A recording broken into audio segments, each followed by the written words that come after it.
ஒரு நாள் மதிய நேரத்தில் மழை ரொம்ப இருட்டிக்கிட்டு வந்தது. அப்போ அங்கே அந்த பேய்க்குருவிக்கு எங்கே போகிறதுனே தெரியலை. எப்படி நம்ம போயிட்டு கொஞ்சம் இடம் கேட்கலாம் அப்படின்னு சொல்லிட்டு பக்கத்தில் இருந்த காலுவோட வீட்டை தட்டி, இன்னைக்கு ஒரு நாளைக்கு மட்டும் எனக்கு இங்கே தங்க இடம் கொடுத்தீங்கன்னா நல்லா இருக்கும். நான் மழை விட்டதும் உடனே கிளம்பிடுறேன் அப்படின்னு சொல்லுச்சு.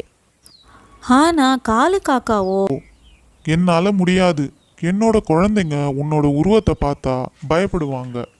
அதனால் நீ இங்கே இருந்து போயிடு அப்படின்னு சொல்லி வேகமாக கதவை சாத்திடுச்சு. அந்த பேய்க்குருவியும் அங்கே இருந்து எல்லார் வீட்டு கதவையும் தட்டி தங்குறதுக்கு கொஞ்சம் இடம் கொடுங்க அப்படின்னு கேட்டுது.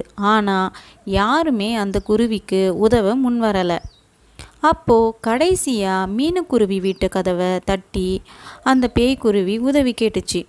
மீனுக்குருவி, எனக்கு இங்கே தங்குறதுக்கு இன்னைக்கு கொஞ்ச நேரமாவது எனக்கு உன் வீட்டில் அனுமதி தாயேன். என்னை யாருமே அவங்க வீட்டில் சேர்த்துக்கல. ஏன்னா எல்லாரும் என் உருவத்தை பார்த்து எல்லாருமே பயப்படுறாங்க அப்படின்னு சொல்லி அழுதுச்சு. மீனுக்குருவிக்கு ரொம்ப பாவமாக ஆயிடுச்சு. அதனால் அந்த பேய்க்குருவிக்கு கொஞ்சம் தங்குறதுக்கு இடமும் கொடுத்துது. பேய்க்குருவிக்கு ரொம்ப சந்தோஷமாக ஆயிடுச்சு. மழை விடுற வரைக்கும் மீனு வீட்டில் தங்கிட்டு மழை விட்டதுக்கு அப்புறமா அந்த பேய்க்குருவி யாருக்கிட்டேயும் சொல்லாமல் அங்கே இருந்து பறந்து போயிடுச்சு. ஒரு நாள் மீனுக்குருவி தன்னோட குழந்தைகளுக்காக சாப்பிட ஏதாச்சும் கொண்டு வர்றதுக்கு தன்னோட குழந்தைகளை வீட்டில் தனியாக விட்டுட்டு கிளம்பி போச்சு. அப்போ அந்த நேரம் பார்த்து அங்கே ஒரு கொடிய பாம்பு வந்துச்சு. மீனுவோட வீட்டுக்குள்ளே புகுந்த அந்த பாம்பு மீனுவோட குழந்தைகளை பயமுறுத்துச்சு. நான் உங்களை சாப்பிட போகிறேன் அப்படின்னு சொல்லி கிட்ட போச்சு. 2 குருவி குஞ்சுகளும் பயந்து கத்தி அழுதுகிட்டே, அம்மா என்னை காப்பாத்துங்க, அம்மா என்னை காப்பாத்துங்க அப்படின்னு 2 பேரும் கத்த ஆரம்பிச்சாங்க. குழந்தைகளோட சத்தத்தை கேட்டு மீனுக்குருவி அங்கே வந்து தன்னோட குழந்தைங்க ஆபத்தில் இருக்கிறத பார்த்த உடனே ரொம்ப பயந்து அங்கேருந்து யாராவது வாங்க அப்படின்னு சொல்லி கத்திக்கிட்டே இருந்துச்சு. அப்போ அந்த பேய்க்குருவி அங்கே வந்து அந்த பாம்பு கிட்ட சண்டை போட்டு அந்த 2 குருவிகளையும் காப்பாத்துச்சு. உடனே மீனுக்குருவிக்கு ரொம்ப சந்தோஷமாக ஆகிடுச்சு. பேய்க்குருவி கிட்ட போயிட்டு, ரொம்ப நன்றி குருவி அப்படின்னு சொல்லுச்சு. அப்போது அந்த பேய்க்குருவி தேவதையாக மாறி மீனுக்குருவி முன்னாடி நின்றுச்சு.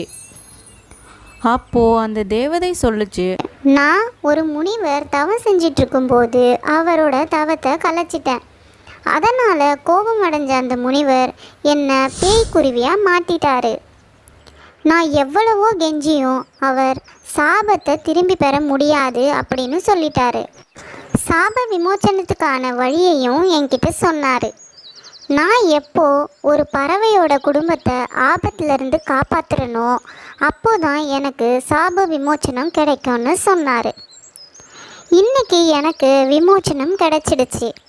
நீ எனக்கு அடைக்கலம் கொடுத்ததுக்கு நன்றி அப்படின்னு சொல்லி மீனுக்கு அதோட குழந்தைகளுக்கும் 3 மந்திர விதைகளை கொடுத்து, நீ இறை தேடி எங்கேயும் போக வேணாம். உன் வீட்டு தோட்டத்தில் இந்த விதையை விதைச்ச உடனே உனக்கு 3 தர்பூசணி கிடைக்கும். அதை திறந்து பார்த்தா அதில் உனக்கு தேவையான உணவு, உடை எல்லாமே கிடைக்கும். இது நீ எனக்கு செஞ்ச நன்மைக்கு நான் கொடுக்கும் பரிசு அப்படின்னு சொல்லி அந்த தேவதை அந்த இடத்துலேருந்து மறைஞ்சிடுச்சு. தேவதை சொன்னது போலவே மீனுக்குருவியும் அதோட குழந்தைகளும் சேர்ந்து அவங்க வீட்டு தோட்டத்தில் அந்த 3 விதைகளையும் விதைச்சாங்க. அந்த தேவதை சொன்ன மாதிரியே அங்கே 3 தர்பூசணி வந்துச்சு. உடனே அதை எடுத்துகிட்டு வந்து அவங்க வீட்டில் வச்சு அதை வெட்டி பார்த்தாங்க. அதில் அவங்களுக்கு தேவையான உணவு, உடை எல்லாமே அவங்களுக்கு கிடச்சிது. மீனும் அவங்க குழந்தைகளும் ரொம்ப சந்தோஷமாக வாழ்ந்தாங்க. இந்த கதை உங்களுக்கு பிடிச்சிருந்ததுன்னா லைக் பண்ணுங்கள், ஷேர் பண்ணுங்கள், சப்ஸ்கிரைப் பண்ணுங்கள்.